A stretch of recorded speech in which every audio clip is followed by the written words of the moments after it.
A taki was a type of traditionally made Japanese sword worn by the samurai class of feudal Japan. The taki style of swords preceded the development of the katana. The first use of the word katana to indicate a blade different from taki appears toward the end of the 12th century. History and description. The production of swords in Japan is divided into specific time periods: Jokoto, Konto, Shinto, Shin-Shinto, Gendaito, Shinzakuto. Authentic taki were forged during the Koto period, before 1596. With a few exceptions, katana and taki can be distinguished from each other if signed, by the location of the signature on the tang.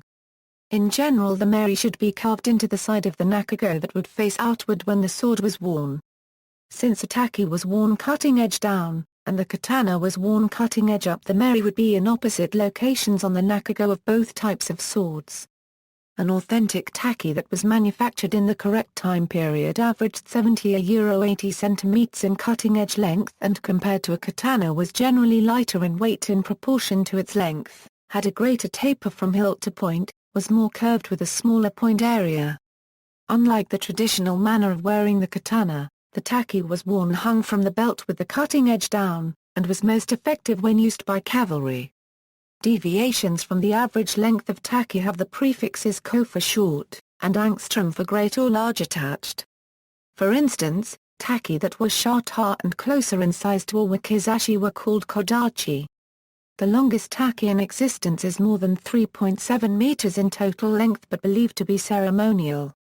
In the late 1500s and early 1600s, many old surviving taki blades were converted into katana by having their original tangs cut. The signature would be lost in this process.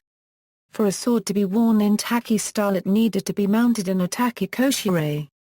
The taki koshire had two hangers which allowed the taki to be worn in a horizontal position with the cutting edge down.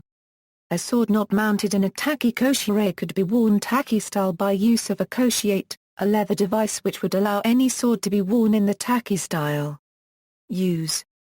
According to author Carl F. Friday, before the 13th century there are no written references or drawings etc. that show swords of any kind were actually used while on horseback. The urshigatana was derived from the taki and was the predecessor to the katana as the battle blade of feudal Japan's bushi, and as it evolved into the later design, the taki and the urshigatana were often differentiated from each other only by how they were worn, the fittings for the blades, and the location of the signature. As a result of the first Mongol invasion, taki started to be made thicker and wider. In later Japanese feudal history, during the Sengoku and Edo periods, certain high-ranking warriors of what became the ruling class would wear their sword taki style, rather than with the saya thrust through the belt with the edge upward. With the rising of militarism during the Showa era, the Imperial Japanese Army and the Imperial Japanese Navy implemented swords called shin-gunta and kai-gunta which were worn taki style. Gallery. See also, Japanese sword, katana, urshigatana, references. External links, Nihonto Message Board Forum, Richard Stein's Japanese Sword Guide.